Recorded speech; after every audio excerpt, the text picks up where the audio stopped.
Une femme se rend dans un hôtel à l'insu de son mari. En entrant dans la chambre, elle enlève sa veste et dévoile sa silhouette élancée. L'homme ne peut s'empêcher de baver. Mais ce n'est pas une pute, c'est un assassin de premier ordre. L'homme avait un air de plaisir sur le visage. L'instant d'après, son cou a été brisé. Le garde du corps a entendu le bruit et a poussé la porte pour vérifier. Il s'aperçoit que le patron est mort. Mais la femme n'a pas paniqué, elle a tranquillement mis sa veste. Lorsque le garde du corps s'est précipité à l'intérieur, la femme a sorti l'anneau d'acier de son sac et l'a accroché au crochet. Elle a pris l'autre extrémité et a sauté en bas.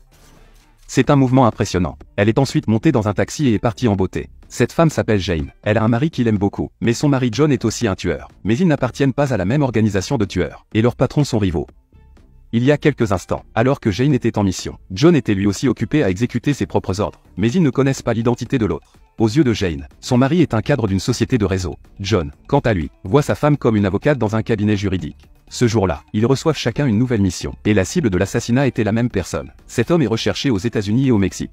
Il faut le tuer avant qu'il ne franchisse la frontière. Jane est arrivée sur le site de la mission plus tôt que prévu. Elle a placé des détecteurs de mines sur le chemin de sa cible. Et a attendu que la cible morde à l'hameçon. La cible est sur le point d'arriver. Soudain, un kart est sorti. Il a directement déclenché le capteur infrarouge. Voyant que la mine est sur le point d'exploser, Jane a dû retirer le fusible. Et John est sorti de la voiture. Jane n'a pas réalisé qu'il s'agissait de son mari. Elle pensait qu'il s'agissait d'un simple passant. Le convoi de la cible se rapprochait de plus en plus. Et quand elle s'est retournée, John portait un bazooka sur son épaule. Jane a compris qu'il s'agissait d'un compagnon de route. Elle a donc sorti son fusil et l'a pointé sur John. Dans le bruit des coups de feu, John s'est écroulé sur le sol. Heureusement, il portait un gilet pare-balles. Le coup de feu a énervé John. Il a riposté avec un RPG.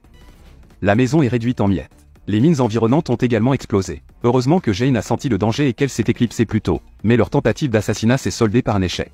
En regardant le dos de Jane, John avait l'impression de l'avoir déjà vu quelque part. Puis il a trouvé l'ordinateur que Jane avait laissé derrière elle dans les ruines. Après son retour, Jane a reçu un appel de son patron, pour éviter que son identité ne soit révélée. Le patron lui a demandé de tuer les tueurs qui sont apparus sur les lieux. Et John s'est vu confier la même tâche. Il a fait appel à un technicien pour récupérer le contenu de l'ordinateur. Il a découvert l'adresse de l'entreprise de sa femme. Jane a également découvert que l'homme était son mari grâce à la vidéosurveillance. Désormais, ils connaissent tous les deux l'identité de l'autre. Le soir, ils ont dîné tous les deux à la maison. En apparence, tout semble calme. Mais en réalité, chacun d'entre eux a un agenda secret. John a servi un verre à sa femme et a fait tomber la bouteille volontairement. Elle n'est manifestement pas une personne ordinaire. La femme s'est figée un instant, puis a rapidement lâché prise. Mais l'identité des deux tueurs a également été complètement dévoilée. Ils disent qu'ils vont chercher des serviettes pour nettoyer. Mais ils se préparent en fait à prendre des armes. Lorsque John est sorti, il avait un pistolet à la main. Mais Jane était déjà partie en voiture. John est immédiatement allé la rattraper. Il a accidentellement heurté une glissière de sécurité. Le coup est parti et a touché le pare-brise. Jane semble un peu incrédule à l'idée que John ait réellement tiré avec une arme à feu. Malgré les explications de John, Jane l'a percuté avec sa voiture.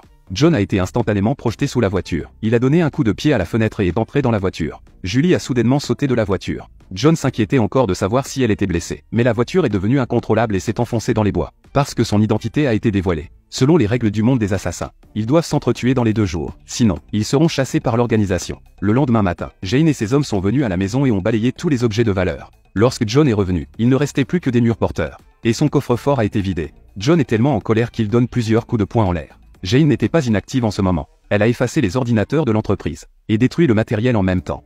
Ensuite, ils ont installé le tireur à crochet, ont visé le bâtiment de l'autre côté de la rue et ont appuyé sur la gâchette. Et se sont enfuis rapidement sur un câble d'acier. Le temps que John arrive, Jane lui a fait un petit sourire. Puis elle s'est éloignée sans se retourner. John a eu l'occasion de la tuer et ne l'a pas fait, parce qu'il sait qu'ils s'aiment. Dans les documents qui n'avaient pas été complètement détruits, John a trouvé l'autre bureau de Jane. C'était un bâtiment inachevé. Il s'est fait passer pour un ingénieur pour y pénétrer. Mais Jane avait déjà préparé une embuscade. Elle a piégé John dans l'ascenseur et lui a dit qu'il était plein de bombes. John savait qu'elle ne le ferait pas, mais il l'a poussé à le faire. Ce n'était qu'une blague. Mais ces hommes l'ont prise au sérieux. Il appuie sur le bouton du détonateur.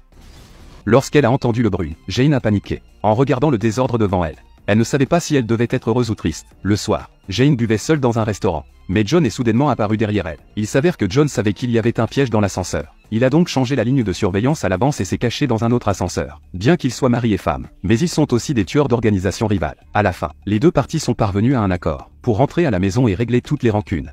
Je n'ai jamais vu un couple se battre comme ça. Les deux veulent s'entretuer. John n'a pas hésité non plus. Chaque coup de feu visait la tête de sa femme. La maison a été détruite en un rien de temps. Si vous ne saviez pas, vous penseriez qu'il s'agit d'une zone de guerre. Jane a accidentellement mis le feu au gaz naturel pendant qu'il tirait. Elle a été projetée au sol par la puissante vague de gaz. John en a profité pour se précipiter hors de la cuisine. Après une roulade, ils ont tous deux pointé leurs armes l'un vers l'autre. Bien qu'ils soient mari et femme, ils sont aussi des tueurs d'organisations rivales. Le patron leur a demandé de s'entretuer dans les 2 jours. John a rappelé le passé entre eux. John a finalement posé son arme, et Jane n'a pas pu le faire non plus. Après une bataille féroce, ils se sont réconciliés, oubliant complètement leur mission. Soudain, une bombe fumigène a traversé la fenêtre. Il s'avère que les 2 jours sont terminés. Leurs patrons respectifs ont envoyé des assassins pour les tuer. Tous deux ont travaillé ensemble pour se démarquer. Les bombes posées à l'avance ont été déclenchées.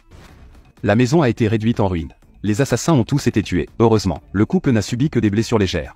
John l'a appris plus tard grâce à une enquête. Les 2 organisations ont découvert depuis longtemps qu'ils sont mari et femme, mais leurs patrons sont rivaux. Ils les ont donc délibérément envoyés assassiner la même cible, pour que John et Jane s'entretuent. Au moment où ils découvraient la vérité, un grand nombre d'assassins est arrivé. Mais ils se sont déjà réfugiés dans les égouts. Jane a proposé de quitter l'endroit, mais John n'était pas d'accord. Il ne voulait pas vivre éternellement en cavale. Finalement, ils ont décidé de prendre l'initiative.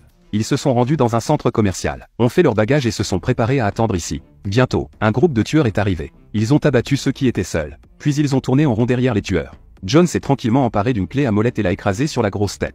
Jane n'est pas en reste. Les dagues volantes qu'il tient dans sa main, il sait très bien les utiliser. Grâce à la coopération de ces deux-là, ils ont facilement tué quelques tueurs. Mais avec de plus en plus d'ennemis, ils ne pouvaient plus les retenir. Ils se sont cachés dans un petit entrepôt. Ils ont enlevé leur veste. Le gilet pare-balles est plein de trous. Tôt ou tard, ils mourront à l'intérieur. Au même moment, ils sont entourés d'ennemis à l'extérieur. Ils se sont souri. Ils ont décidé de sortir et de tenter leur chance. Grâce à leur habileté, ils ont tué tous les ennemis. Après avoir partagé la même vie et la même mort, leur relation est devenue plus forte. Ils vécurent heureux jusqu'à la fin de leur jour.